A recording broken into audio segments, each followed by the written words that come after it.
Bem, então nós vamos agora olhar um pouquinho mais o viés do autodescobrimento, no sentido do autoconhecimento, da reforma íntima, do quanto que a gente se modificando e a gente entendendo como se dá o desenvolvimento psicológico da psique, quanto isso pode nos ajudar na nossa relação com os nossos filhos, para que a gente possa realmente, tanto a gente crescer no processo, porque é um crescimento do espírito que pratica, que se dispõe à maternidade, a gente falou do quanto é difícil, do quanto tem de responsabilidade, mas a gente sabe também dos frutos que a gente colhe quando a gente encara a maternidade, a paternidade, do quanto que isso nos transforma, do quanto que isso é meio de evolução, do quanto que simplesmente, se a gente só tivesse feito isso na vida, a gente já teria valido a pena a nossa reencarnação. Então a gente também tem que olhar para o nosso lado, assim, ficando felizes com a gente, porque a gente sabe que não é simples, é uma doação. A partir do momento que a gente se propõe a ser mãe e pai, a nossa vida já sofre uma mudança, né? Uma alternância, a gente já não é mais só a gente. E de fato, muitas vezes, a gente vive nossa vida por eles, nesse sentido positivo de altruísmo, de amor, de dedicação, de doação mesmo. Então, quando a gente compreende como funciona, isso nos ajuda, facilita um pouco o nosso trabalho, porque às vezes a gente fica em dúvida como agir, como funciona. Então, é interessante a gente saber um pouco desse mecanismo ou desse equipamento que a gente é enquanto encarnado, né, ser humano. Então vamos pensar um pouquinho a respeito do processo inteiro, do ciclo da vida, né? De quando a gente chega na Terra, do momento que a gente reencarna, até quando a gente termina uma etapa. Porque cada vez que a gente vem para cá, a gente cria uma personalidade. O espírito é sempre um. O espírito, em essência, é ele, é quem ele foi criado, é quem ele é enquanto espírito. Mas quando a gente vem para a Terra, a gente se veste com uma personalidade que vai nos ajudar a transitar, a lidar com a experiência que a gente aceita naquele momento. Então não adianta eu trazer uma personalidade de uma religiosa que eu fui para aplicar ela hoje numa mulher dinâmica que é artista, não sei das quantas. Então, para cada vinda nossa, a gente precisa vestir uma vestimenta que caiba no papel principal que eu vou desempenhar, no contexto onde eu vivo, no momento histórico onde eu estou presente. Por isso que a gente desenvolve uma personalidade que é uma versão nossa, é uma versão que a gente cria, a gente adapta para viver aquela vida. Então, cada vez que a gente vem, a gente constrói uma personalidade nova. A gente reformula o nosso ego, que é o nosso centro da consciência, que é quem eu vou chamar de eu. O ego, ele vai nascendo conforme a gente vai entrando na reencarnação. E como eu esqueço do passado, do meu espírito, e eu tenho a sensação que a vida é única, a não ser que eu seja um médium, que tenha essa noção plena do outro lado, e que a gente lembre das vidas passadas, senão eu vou viver muito com a sensação de que a minha vida é essa. Porque é isso que eu vejo, é isso que eu sinto, é isso que eu lembro. Então a gente se identifica muito com esse ego que foi formado nessa vida, com essa personalidade. E a gente acha que a gente é quem a gente está. A gente se identifica com esse ego. Por isso que se a gente não tiver uma vigilância, a gente vive, age, pensa como se só essa vida existisse. Então, ego, na verdade, é igual eu. É sinônimo de eu. Quando eu uso a palavra eu estou me referindo a quem eu conheço hoje. Eu não sei da minha vida passada, eu não tenho acesso. Eu me descrevo como eu me vejo hoje, e eu chamo isso de eu. Mas esse eu que eu chamo nada mais é do que a versão atual de quem eu sou. De fato, eu não sou só esse eu que eu me chamo. Eu sou um eu muito maior, muito mais amplo, muito mais complexo. Eu carrego muito mais coisas que estão guardadas lá no meu inconsciente, mas que fazem parte do eu total. Então, na psicologia, a gente chama de ego essa pessoa que eu me defino. O meu eu é quem eu acho que eu sou. É quem eu me enxergo sendo. Isso é o ego. E a gente chama de self o ser total, que inclui esse ego. Mas que não é só esse eu de hoje. É toda a minha construção espiritual. De espírito é o ser total, é o espírito. O self seria então o eu espiritual. O ego seria o eu material, o eu que se refere a esta vida. É quem eu acho que eu sou. É a parte central da consciência, é quem eu tenho consciência de quem eu sou, mas eu inconscientemente sou muito mais do que aquilo que eu sou capaz de me ver. Mas vamos lá, vamos pensar então no desenvolvimento da vida, nessa formação desse ego, na formação dessa personalidade. Eu já falei um pouquinho da parte da gestação. Então, quando a mulher está grávida, o bebê está imerso no seu ventre, está lá na sua barriga, e esse bebê, ele já tem uma psique.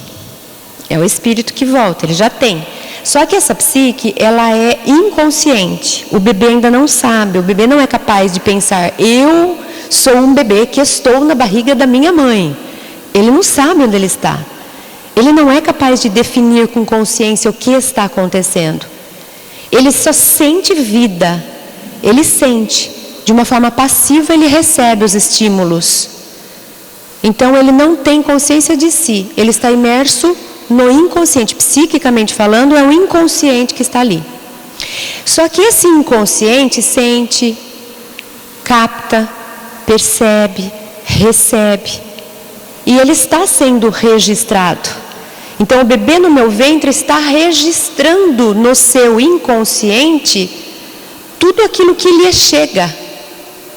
Se a mãe sente alguma coisa, o bebê percebe, o bebê capta. Ele registra no inconsciente dele. Então, lembra que eu falei que ele é como se ele fosse uma extensão, uma continuidade, ele é um pedaço da mãe? Então, aquilo que a mãe sente é registrado, aquilo que a mãe crê, aquilo que a mãe percebe, tudo que é somatizado, tudo aquilo que chega em termos de vibração, em termos de emoção, que chega ao meu bebê, ele registra no inconsciente dele, vai fazer parte da história dele. Olha que interessante, o meu filho me carrega. O meu filho me carrega, um pedaço do que eu vivi, ele achou que é ele. Está lá guardado no inconsciente dele como história dele. Por isso que eu falei para a gente retirar as mamães e levar para o Monte dos Elfos, para que ela só sinta alegria, para que ela só viva feliz, para que nada a atormente. Porque a gente vai garantir que no inconsciente do filho só terão esses bons registros de harmonia. Mas como a gente está num grau de evolução, não adianta me levar para o Monte dos Elfos. Porque lá eu vou me irritar se tiver uva e não tiver morango. Aonde eu tiver, eu vou... Não adianta, porque isso está dentro de mim. Eu posso achar que o chefe dos elfos gosta mais da outra grávida do que de mim. Pronto, já criei um registro. Então não adianta. Isso é ser humano. Então, mamães, acalmem o coração. Porque Deus permitiu que a gente, nesse grau de evolução, gerasse. Então Ele sabe o que Ele está fazendo. Está tudo bem, faz parte disso. Está tudo em ordem. Não dá para esperar. Até porque o bebê que eu recebo, ele traz os conflitos dele. Então, não adianta também, ainda que eu não gerasse o meu, ele carrega. Então, estamos todos no mesmo barco. Faz parte, mas a gente conhecendo mais, a gente consegue ir aprimorando. E assim a gente vai evoluindo a humanidade como raça, como ser humano que somos, né? Então, a criança está lá mergulhada no ventre, ela está com esse inconsciente sendo registrado. Quando ela sai, a gente dá à luz à criança, ela continua ainda assim, por um tempo, ela ainda continua vivendo de forma inconsciente. Então, ainda no primeiro ano de vida, ela ainda tem esse inconsciente sendo captado, ele vai recebendo todas as vivências do ambiente e ele vai registrando como experiências dele. Porque são experiências dele, ele está imerso naquele ambiente, ele faz parte daquilo. Ele gerou a família que ele precisa, que ele merece, que é necessária. Então ele vai vivendo esse primeiro ano de novo, armazenando no seu inconsciente todas as percepções, ele vai captando isso. E aí a partir de um aninho ele começa a fazer a diferenciação. Aí a consciência começa, essas experiências soltas, elas começam a se juntar e começa a formar, dentro desse mar do inconsciente, começa a formar uma pequena ilha, que vai ser o centro da consciência, que vai ser o ego, que é o que a gente chama da consciência. O eu começa a se formar. Aí lá em torno dos 2 a 3 aninhos, ele começa a falar eu. Ele para de falar e se referir a ele na terceira pessoa, que é como ele escuta as pessoas falarem dele. Ele fala através dele, o bebê quer, o fulano quer. E de repente ele começa a falar eu. E aí parece que ele descobriu a América. Porque daí a gente acha que ele está sendo egoísta. Mas na verdade ele está experimentando o que é o eu. Então ele fala assim, isso é meu. E a gente fala, não fala assim. Não é para ficar, é do amiguinho também. Mas ele não está falando disso. Ele está só se apropriando de uma coisa que ele descobriu, que ele pode falar meu. Ele pode falar eu quero, isso é meu. Agora sou eu. Ele está experimentando um poder novo, gente. Ele descobre um superpoder, que ele pode falar que ele é diferente do outro. E que ele escolhe coisa que o outro não escolheu. E que o que é dele não é do outro. Ele está diferenciando. É lindo de ver isso acontecendo. Não tem ainda moralidade, como a gente acha, que está sendo egoísta, porque agora tudo é dele. Deixa ele falar. E a gente já pode ir trazendo também isso é seu. Como aquilo é do seu irmão. Tá vendo? Você não é o único, mas você é importante. Como isso é da mamãe. Então tá tudo em ordem. Cada um tem a sua história. Cada um é um indivíduo. E tá ok. Só que eu preciso entender que eu não sou único. Eu sou único em personalidade, em individualidade, mas eu não estou sozinho no universo. Do mesmo jeito que eu sou único, o outro é único, a outra é única, e todos somos únicos vivendo em coletivo. E essa primeira fase, e aí a gente vai desenvolvendo, a gente costuma falar que tem as primeiras fases, né? A primeira infância, depois a segunda infância, depois a pré-adolescência, depois a adolescência, depois a juventude, depois a fase adulta, e depois a passagem do meio, e depois a fase da velhice. A gente vai fazendo etapas. Cada vez que a gente transpõe uma etapa, algo morre e algo nasce. E normalmente a gente vai observar isso em sonhos. A gente começa a sonhar com certas coisas sendo quebradas, mortes, não é premonição. É psicologicamente falando, é final de alguma coisa para renascimento. A gente começa a sonhar que está grávida, aquele sonho que eu tive não era literal. Isso era um sonho de um projeto que eu tinha em mente, não tinha nada a ver com a gestação em si.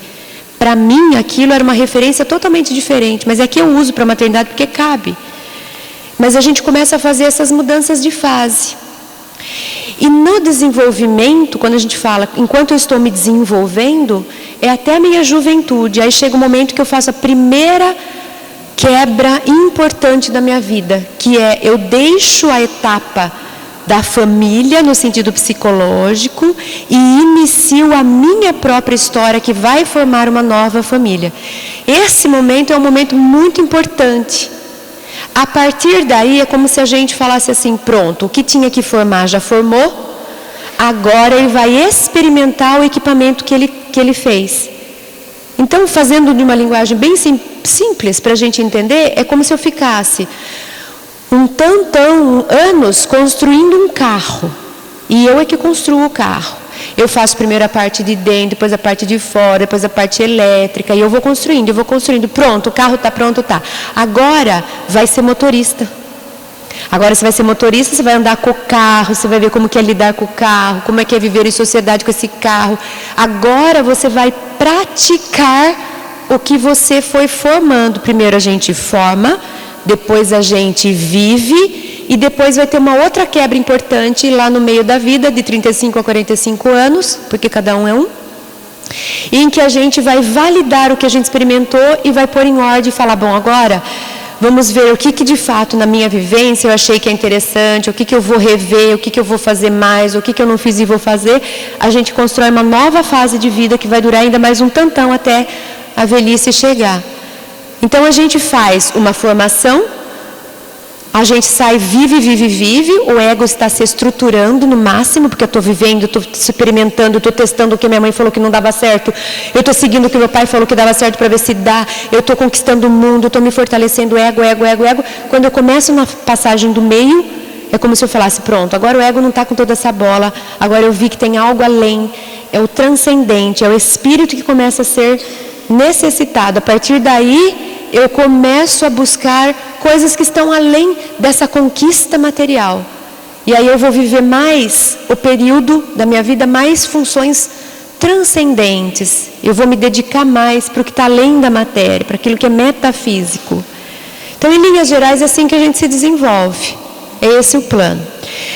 Falando em termos de formação, até mais ou menos 6, 8 anos de idade, a criança vive mergulhada no universo da mãe. Ah, mas ele não está com a mãe. Mas existe sempre uma figura materna por perto. Pode ser simbolizada, pode ser utilizada na figura de uma tia, de uma avó, da professora. Por isso que eu falei que não dá para a gente escolher. Não dá para pôr pausa e falar, não venha me utilizar como modelo do materno. Se eu convivo com ele, eu sou referência para ele. Então a criança, ela vai mergulhada no universo materno, que não necessariamente é só a mãe que é referência. Ele vai mergulhado nesse ambiente materno, ele vai desenvolver a sua versão de materno. Ele está construindo a mãe interna, para que um dia a mãe de fora possa sair e ele vai conseguir do mesmo jeito se orientar como se a mãe estivesse próxima. Porque a mãe está próxima, está dentro dele. Então a mãe se tornou desnecessária porque na verdade ela foi internalizada. Significa que essa pessoa agora é inteira no que se refere à mãe, ao materno. Ela não precisa da bengala mãe para orientá-la. Ela agora tem a sua própria mãe internalizada. E essa mãe que ela traz internamente faz o papel, faz as vezes da mãe que esteve fora. Então, se eu tenho já meus 30 anos e eu preciso da minha mãe aqui fora, significa que a minha mãe interna não se desenvolveu como precisava, como deveria. Eu ainda não tenho internamente uma mãe para fazer as vezes de mãe para mim. Eu preciso da mãe fora. Significa que esse processo deu algum conflito no processo. Eu não consegui fazer o que o plano natural tinha planejado. Então, uma vez que eu desenvolvo a minha mãe interna, eu vou sendo capaz de fazer na minha vida para mim mesma a maternagem, naquilo que eu preciso, e para os meus filhos e para os meus amigos eu também consigo exercer a função materna, eu consigo cuidar do outro, porque eu desenvolvi, eu aprendi, é como se eu tivesse aprendido. Eu estruturei internamente o que um dia minha mãe me mostrou externamente. Eu agora sou capaz de agir como um dia minha mãe me ofereceu, eu tenho para dar. Não importa se essa criança que se desenvolve é menina ou menino, porque todos trazemos o materno em nós, tanto faz.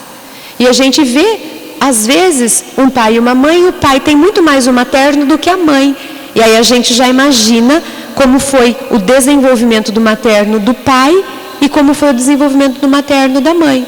Mas às vezes é o próprio espírito que já traz também muito disso. Não foi simplesmente a formação dessa vida que fez com que eu tivesse esse tipo de materno dentro de mim. Às vezes eu já trago isso de outras vidas, né? Mas então esse período é importante, essa conexão com o materno, que é nos trazido na forma, também não precisa ser só da mulher. Às vezes eu estou desenvolvendo o meu elemento materno a partir da minha relação com o meu pai, que consegue me maternar, que consegue aplicar a maternagem comigo. Ele é um homem, ele é um pai, mas naquele momento ele exerce a função de materno. Então eu também desenvolvo o meu complexo materno, inclusive com a convivência com o meu pai no que ele traz de materno. Então, durante esses primeiros anos de vida, todos os lugares onde eu estiver, principalmente eu estou estruturando o meu lado materno, que depois vai cuidar da natureza, vai amparar uma pessoa que sofre, vai acolher alguém que está em dor. Para o resto da vida eu vou usar essa mãe interna. Outra coisa que costuma acontecer, quando também não é bem estruturada, eu não tenho essa mãe interna. Se eu me separo da minha mãe exterior e eu preciso de uma mãe exterior, o que eu vou fazer? Colocar alguém no lugar dela. E uma coisa que a gente costuma ver muito é quem entra no lugar da mãe, a esposa, por exemplo, no caso dos homens. A gente sempre vai trazer alguém para nos fazer a maternagem, porque eu não tenho ainda internamente, não sou capaz de ser autônomo nesse ponto. Mas quando tudo dá certo, essa criança já se estruturou em termos de maternagem e ela vai poder passar para a segunda fase. A segunda fase, que é a partir daí e até os seus 14, 16 anos, a presença do pai é mais relevante, porque agora ela vai desenvolver o pai interno. Ela vai estruturar a si mesma em tudo aquilo que o pai, o elemento pai, não a pessoa física pai, mas o elemento pai é capaz de oferecer. E ela vai fazer de novo isso baseando nas relações, inclusive do lado paterno da mãe, por exemplo. A mãe traz um pai dentro dela e esse pai dentro dela pode ajudar inclusive a estruturar o pai do filho que ela está ajudando a desenvolver. Todas as figuras que passarem pela vida dela, que conviverem com ela, ela vai emprestar o paterno dessas figuras porque ela está estruturando a sua própria versão de elemento paterno. Então, nesses momentos, é importante que ela conviva com pessoas que lhe ofereçam uma estrutura interessante de paterno, de elemento paterno. O tempo passa e depois a gente entra na fase adulta. Essa quebra é uma daquelas quebras que eu disse que é muito importante, que é quando o jovem, ele passa a ser um adulto. Quando ele passa a ser um adulto, ele precisa, antes de se comprometer com a maternidade, com a paternidade, quer dizer, antes dele já entrar formando uma família como referência, ele precisa experimentar primeiro, ele precisa sair dirigindo antes de entrar numa corrida, fazendo aquela analogia do carro. Então ele ficou construindo um carro para ele participar, por exemplo, de uma competição de carro, tá? Mas antes dele, ele não pode terminar de fazer o carro e sentar para fazer a competição. Ele precisa treinar a andar com o carro, se apropriar do que é ter um carro, saber lidar com as diversidades do carro, conseguir se relacionar com o carro. Pronto, agora eu estou adulto nessa função. Quer dizer, eu sei viver como adulto por mim mesmo.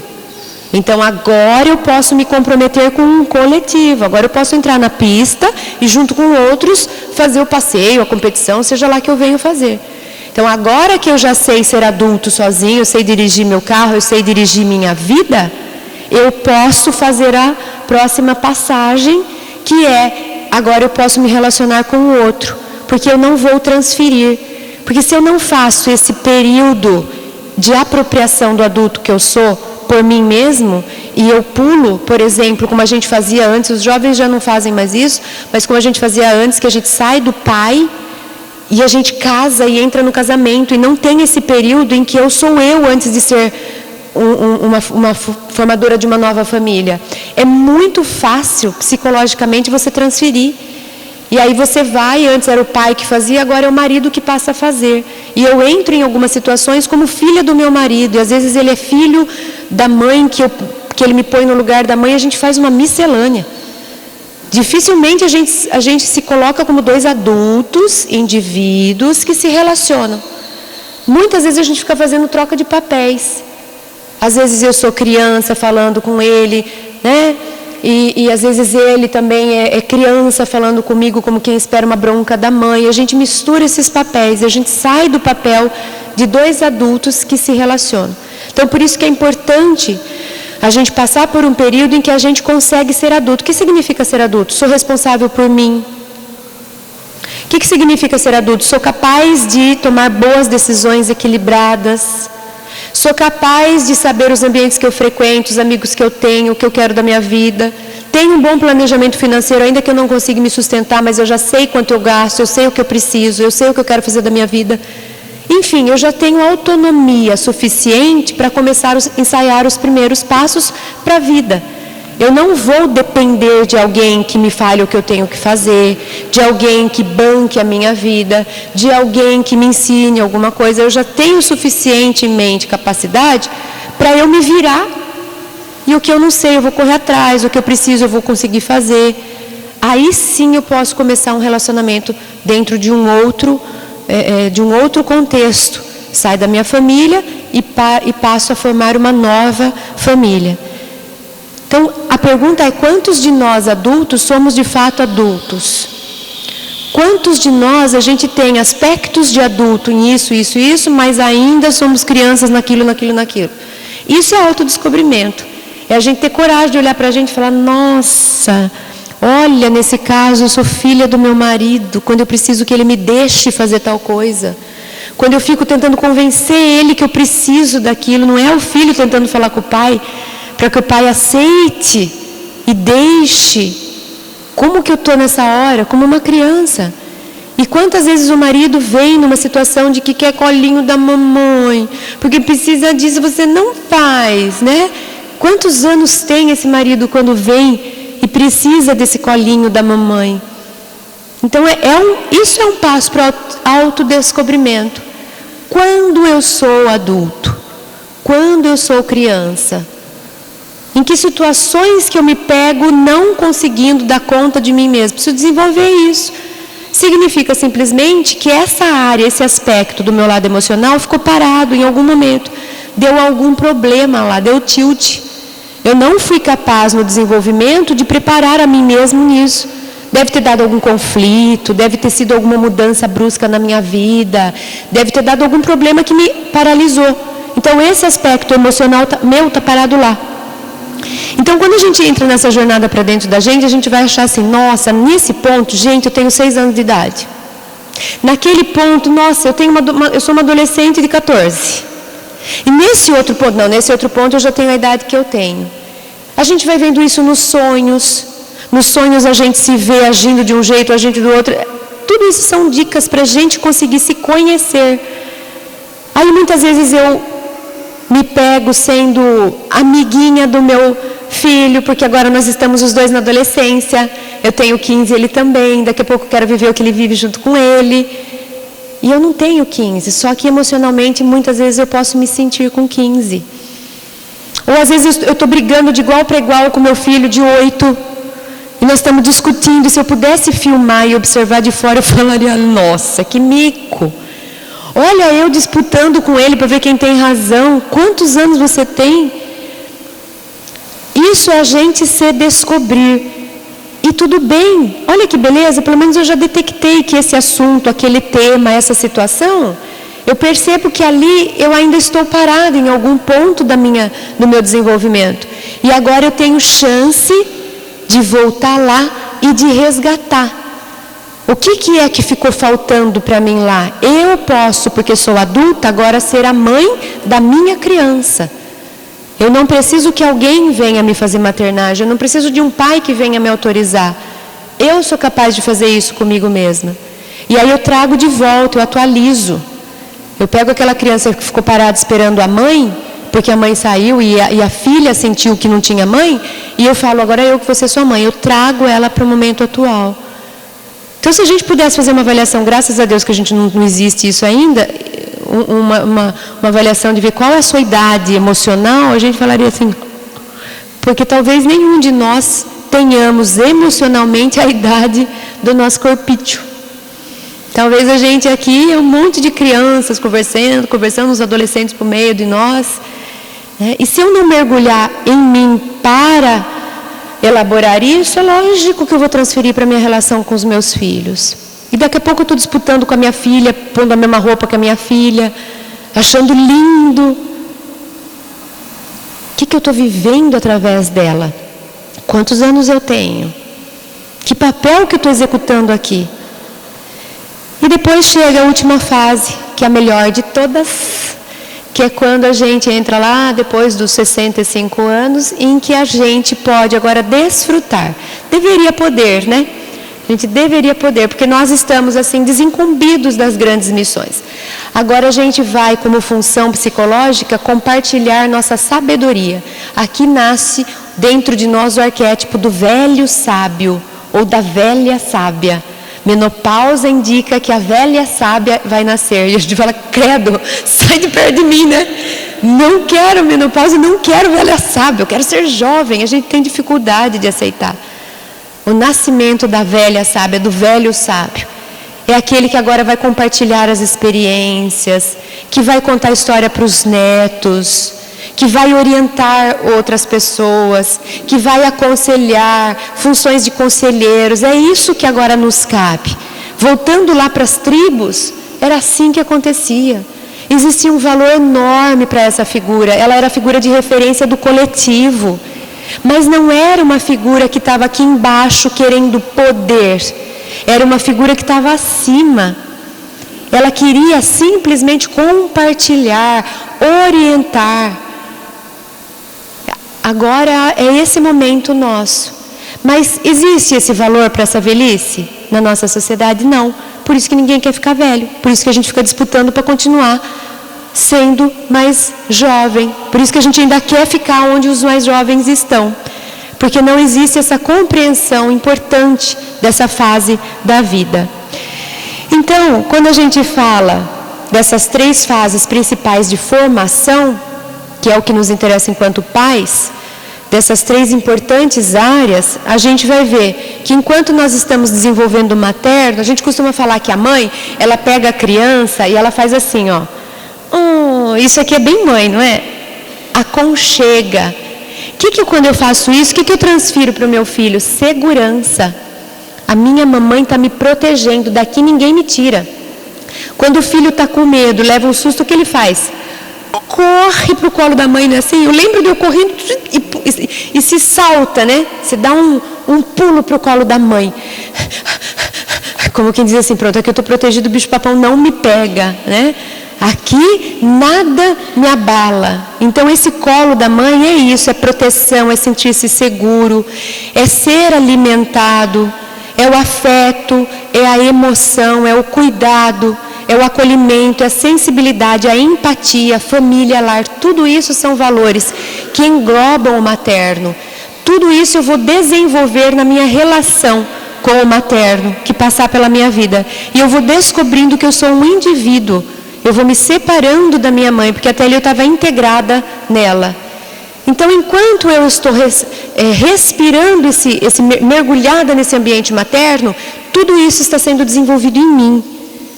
Porque quando eu me sinto seguro, eu me relaciono com a vida futura com segurança. Eu sou uma pessoa segura, significa que eu me senti seguro na minha primeira infância. Se eu não me sentir segura na minha primeira infância, eu vou tender a desenvolver uma personalidade insegura. Então, tudo isso que eu tenho na medida certa, eu levo para frente como bem resolvido. Eu vou lidar bem com a emoção. Por que eu vou lidar bem com a emoção quando eu for adulto? Porque a minha emoção foi bem lidada quando eu era criança. Eu não tive conflito nessa parte. Eu vou poder acolher os outros, porque eu fui acolhida, eu estou suprida. Então, quando eu supro essas questões do materno, eu desenvolvo isso no meu filho, ele vai carregar isso para a vida. E quando a gente fala de paternidade, no começo eu vou me sentir eu. Quando eu estou com a minha mãe, eu me separo dela e eu viro eu. 2, 3 aninhos eu viro eu. Quando eu entro na fase da paternidade, eu começo a me relacionar com a escolinha. O outro, a alteridade passa a existir na minha vida. E o que o elemento paterno vai desenvolver nos filhos? É a ação. Você vai aprender a se defender, a se colocar, você vai explorar, você vai conquistar. Você vai saber se orientar, se organizar. Você vai se autoafirmar. Tem a ver com profissões, com habilidades, com talentos. Tem a ver com sociedade, com o mundo. Aí volta. Quando a criança vem e se joga no colo da mãe, a mãe faz... E quando a criança vem e se joga no colo do pai, o pai faz... E joga a criança para cima. E a mãe faz assim... Ai, meu Deus, não faça isso. É preciso que o pai faça isso. Porque do mesmo jeito que a mãe fala, vem aqui que eu te protejo, o pai fala, vai que você dá conta. Se joga, se arrisca, você consegue. Senão ela vai ser a pessoa que no futuro vai viver sempre precisando de alguém para protegê-la. O pai faz com que a gente acredite que a gente é capaz. Aí a gente vai conquistar o mundo. Eu vou ser o que eu quiser, porque o meu pai me deu autoridade para isso, o meu pai acreditou em mim. Eu vi no olhar do meu pai que ele falou, você sabe, vai lá, conquista o mundo, explora. vai, vai. Esse é o elemento paterno. Está vendo como é bonito o equilíbrio? Não importa se é mãe ou se é pai, importa que tenha as duas coisas.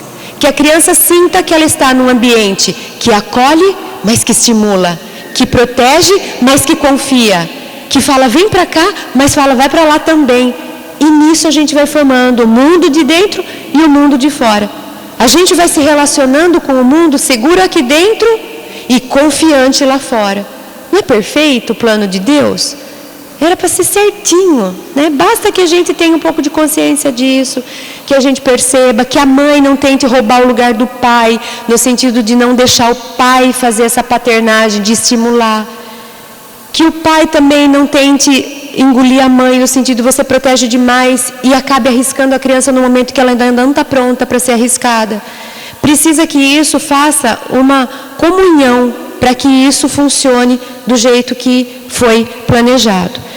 Aí sim eu estou pronto, na fase adulta, eu consigo trazer em mim a autonomia, a responsabilidade, a ética, o altruísmo, a autoconfiança, independência, respeito, boas relações, educação financeira, livre-arbítrio, tudo isso aí vai estar na medida, porque tudo isso aí vai me fazer viver bem lá fora. E eu carrego isso porque foi uma miscelânea do que eu adquiri no mundo que eu fiquei imerso, materno e paterno. Juntando isso, a gente consegue formar as principais características para a gente ficar bem, para a gente ser feliz, para a gente conquistar o que merece ser conquistado. Mas a gente volta lá na nossa conversa do começo. E quando os pais que somos estamos misturados com os filhos? Por exemplo, essa menininha é uma menininha que na internet é super conhecida porque a mãe dela fica pegando foto de artista e depois faz uma roupa igualzinho, tira a foto e publica. Olha que né, hobby gostoso. Então, eu pergunto, quem queria estar vestida igual a atriz? É a filha? Não. Eu acho que a filha não ia querer estar com sobretudo, né? Eu acho que a filha está gostando de pôr uma roupa bem confortável, bem gostosa, né? Para poder se movimentar. Mas a filha vai acabar gostando, porque a gente acaba gostando de tudo. Tudo que é hábito a gente acaba gostando, mesmo quando a princípio seja um absurdo. A ponto da gente gostar até de apanhar. Não, ninguém gosta de apanhar. Vicia. E você vai sair de um relacionamento abusivo e vai cair em outro. Porque você acredita que isso é se relacionar. A gente acostuma com tudo. Então, provavelmente, essa criança vai crescer e daqui a pouco ela vai fazer por conta própria, porque ela está internalizando. Ela está internalizando o que está sendo oferecido. E daqui a pouco ela própria vai começar a se posicionar para o mundo como a mãe tantas vezes fez ela experimentar. Então, por isso que o Jung fala que o maior fardo que a criança carrega é a vida não vivida de seus pais. É quando eu projeto neles aquilo que eu gostaria de ter feito, não dei conta de fazer e agora eu faço através dos filhos. Por isso que quando Jung foi perguntado, Jung, você escreveu uma prateleira inteira de livros. Quando que você vai escrever sobre criança? Aí ele falou, tá bom, vocês falam tanto que eu vou escrever. Ele escreveu um livro desse tamanho de criança, só para não falar que não tem. E por que ele disse? Porque criança não tem problema, ele falava.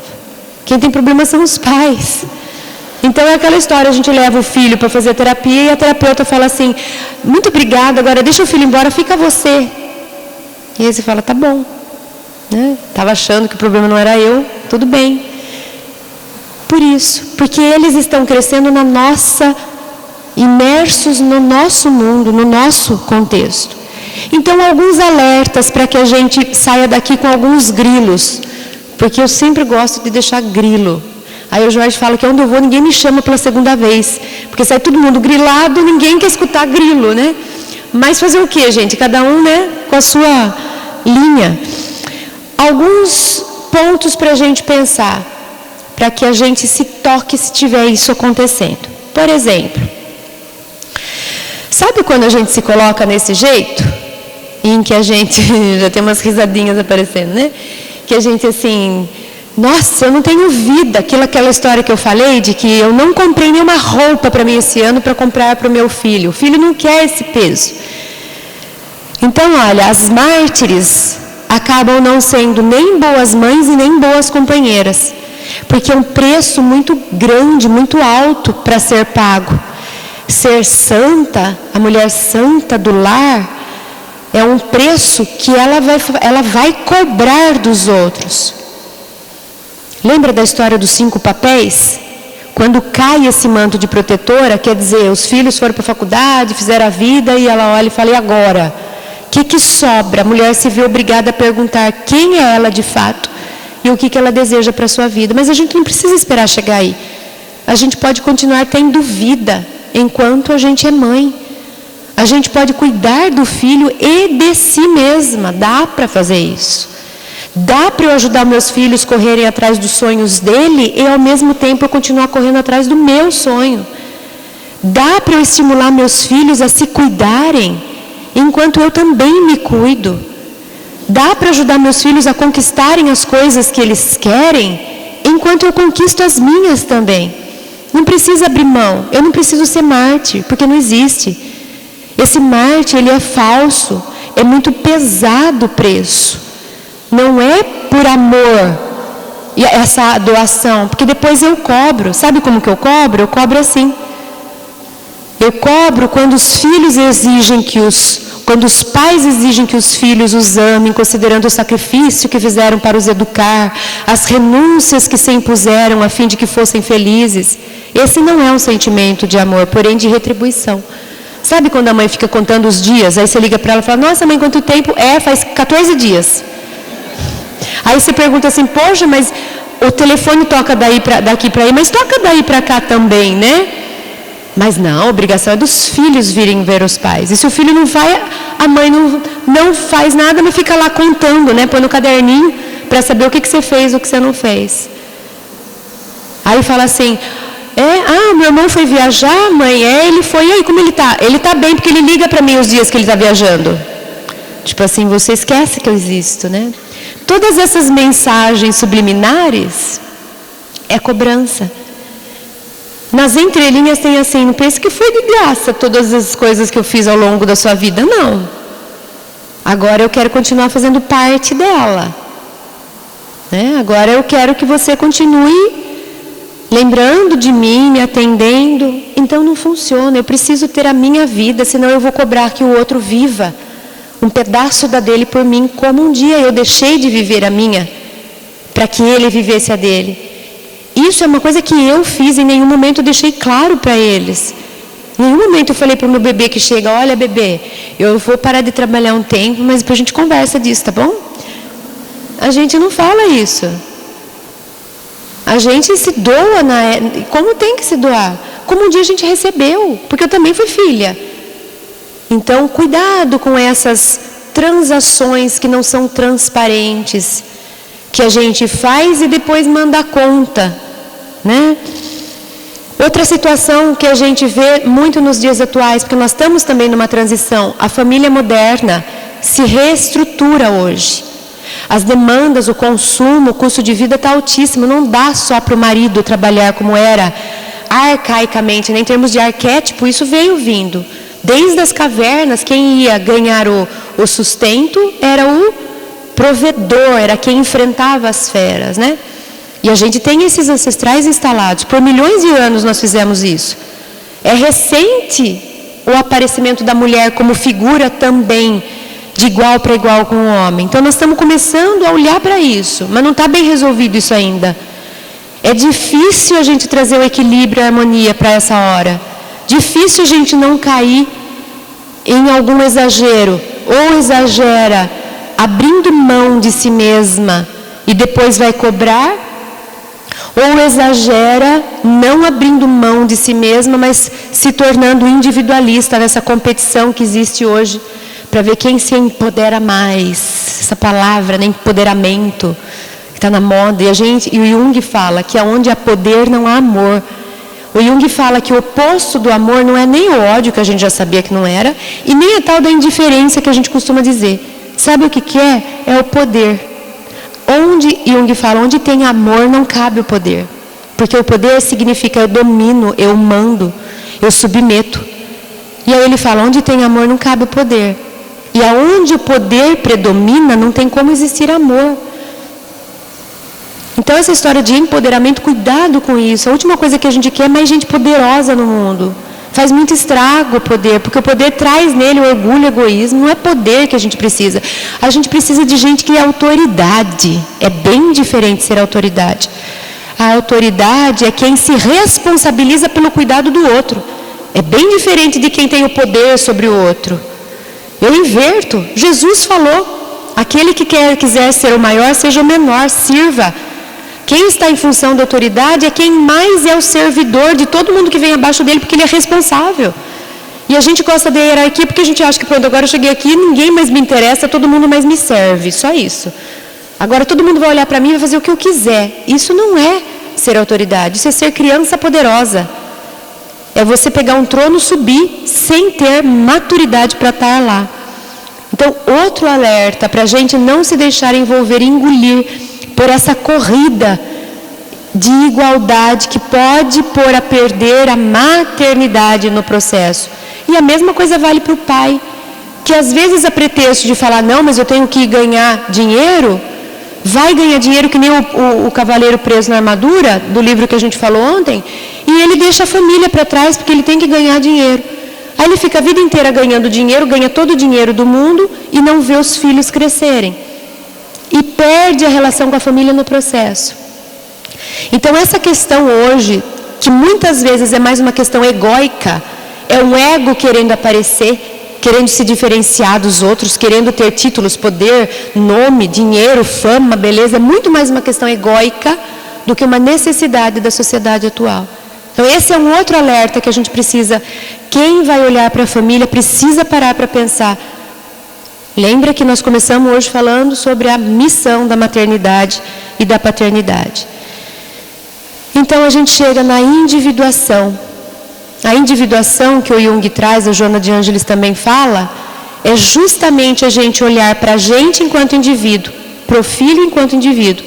Eu nem preciso que ele venha me satisfazer naquilo que eu não fui capaz de fazer, nem preciso que ele viva através de mim ou eu viva através dele. Somos dois indivíduos. Então, tornar-se individuado na linguagem junguiana é tornar-se um ser único. Na medida em que, por individualidade, entre aspas, entendemos nossa singularidade mais íntima, última e incomparável. Significa também que nos tornamos o nosso próprio si mesmo. Podemos traduzir individuação como tornar-se si mesmo ou realizar-se do si mesmo. Eu ser quem eu sou, nem quem minha mãe quis que eu fosse, nem quem eu vou ser para a sociedade me aceitar, nem o que está na moda, nem o que ganha dinheiro, é quem eu sou. Isso é ser individuar. Eu preciso ser quem eu sou e o meu filho precisa ser quem ele é, quem Deus o criou. Tirando projeções, expectativas, necessidades que não são necessárias, que são supérfluas, cultura, moda. O ego nessa hora não pode ser o cerne da escolha, porque ele vai querer se destacar na sociedade terrena. E às vezes eu me perco de mim mesma. Eu nego a minha natureza, porque a minha natureza não teria fama, não ganharia dinheiro. Eu deixo de ser quem eu sou, para poder ter um destaque na sociedade que é passageira, que é transitória. E eu gosto dessa foto, porque para mim ela representa muito o que a gente vive hoje. Quando a gente quer falar sobre os super-heróis que estão retornando, percebe que ninguém quer ser Robin, né? Todo mundo só quer ser Batman. Não importa que cor de Batman eu sou, que poder eu tenha, mas eu quero ser Batman. Ninguém quer ser Robin. E aí, o que é ser indivíduo? É aceitar, se eu sou Robin, eu amo ser Robin. Eu sou Robin com muito orgulho, com muito valor, com muita alegria. É ter coragem de ser Robin numa sociedade que fala que só Batman é que é legal. E observa que nessas últimas versões da Marvel e da DC, não tem Robin, gente. Sumiram com o Robin, porque o Robin é funcionário. A gente só quer os patrão, né? A gente só quer ser aqui, ó. O Robin é ajudante do Batman. Sumiram com o Robin. Não tem ajudante, só tem figura principal. Que mensagem que está passando? Que não vale você estar em segundo. Só é legal se você está em primeiro. E a gente hoje está a palavra que predomina exclusivo. Você quer ir para um hotel que é exclusivo? Você quer uma roupa que é exclusiva? Você quer pôr o seu nome na bolsa, porque daí ela fica exclusiva? Por que eu preciso ser tanto exclusivo? Porque eu preciso ser Batman, a gente troca de roupa. Eu preciso ser o primeiro lugar. Quem que quer isso? O ego. Não é o self. O espírito escolhe o que é bom para o espírito evoluir, não para a sociedade aplaudir. Então é isso, é a gente voltar para a nossa natureza e deixar as crianças também voltarem para a natureza deles. Se realmente amarmos nossos filhos, a melhor coisa que podemos fazer por eles é nos individuarmos o mais possível, pois isso os torna livres para fazerem o mesmo.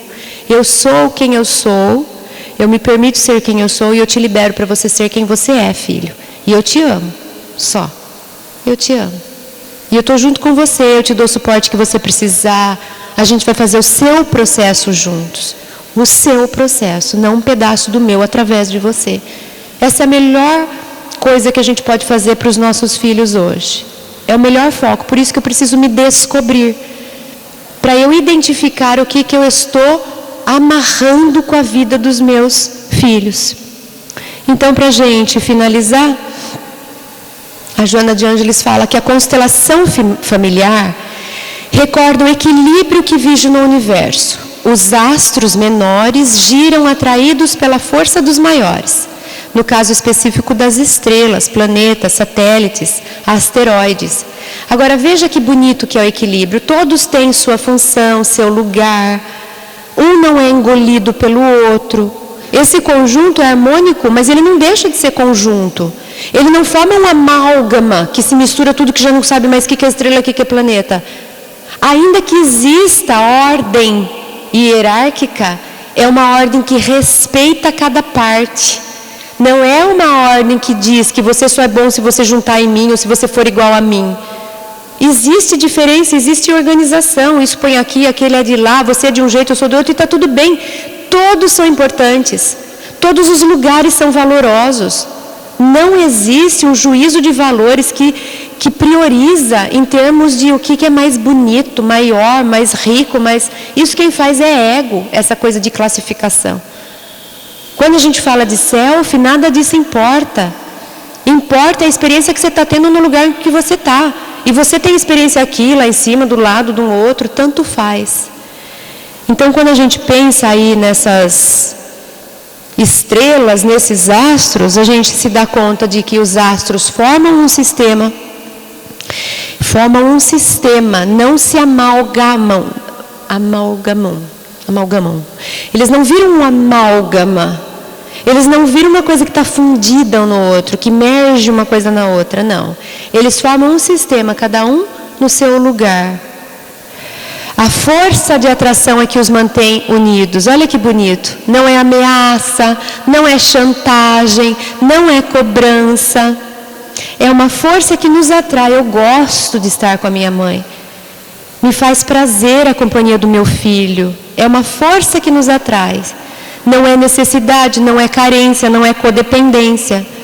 Cada astro tem sua importância, seu valor, seu lugar, sua ordem, sua função, sua finalidade, sua vida própria.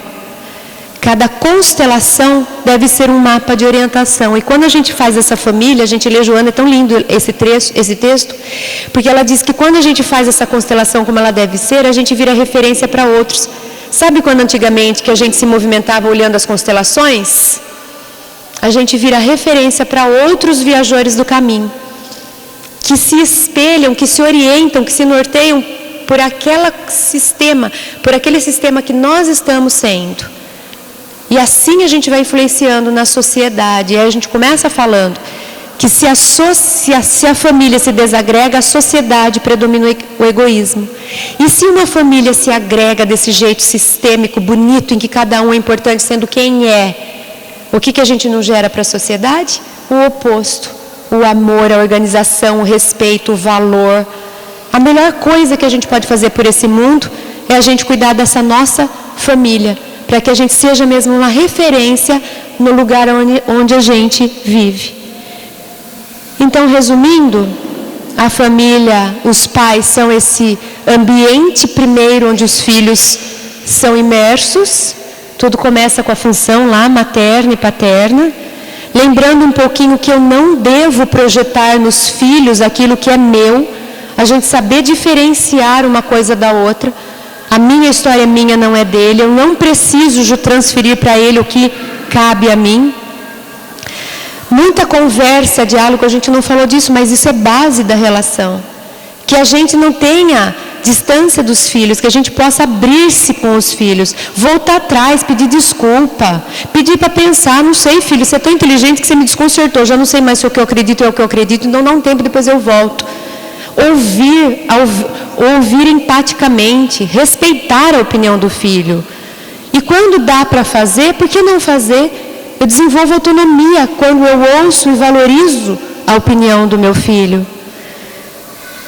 E a gente jamais entrar em disputa como se a gente fosse criança. Valorizar essa alteridade, essa autoridade que a gente tem com os nossos filhos. Que a gente vigie para se ver. Olha eu sendo criança que nem ele. Olha eu querendo ser moderninho e ser amiguinho do meu filho, deixando de ser mãe para ser amiga.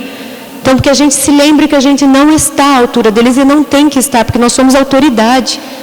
A gente é aquela primeira imagem, protege os filhos, a gente ajuda a formar os filhos.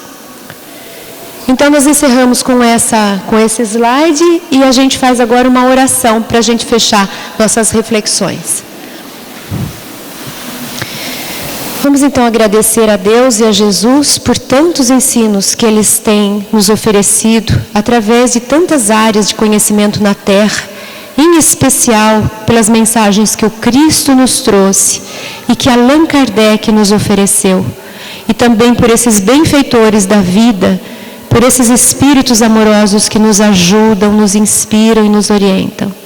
Vamos pedir para que eles continuem nos abençoando, protegendo, enquanto família em especial, fazendo de nós que somos pais instrumentos de crescimento, de progresso na vida dos nossos filhos, mas que também nós sejamos atendidos nas nossas fragilidades, para que eles também, esses nossos benfeitores, nos ajudem no nosso próprio caminho de autodescobrimento, de autoamor, de autoiluminação, para que, sendo indivíduos, filhos de Deus, como somos de fato, possamos também liberar nossos filhos para que eles possam crescer para Deus, crescer para a vida e evoluir enquanto seres espirituais que são. Que Deus nos abençoe, proteja, guarde a família, proteja o nosso lar, ajuda-nos a formar ali um templo, onde a gente é protegido, inspirado, acompanhado. Abençoe nossa sociedade, nosso planeta, aos benfeitores do mundo, as almas sofridas, as consciências que estão perdidas. Cuida de cada alma, Jesus. Esteja sempre com todos nós, Deus, nosso Pai. Que assim seja. Obrigada, gente. Até uma próxima, se Deus quiser.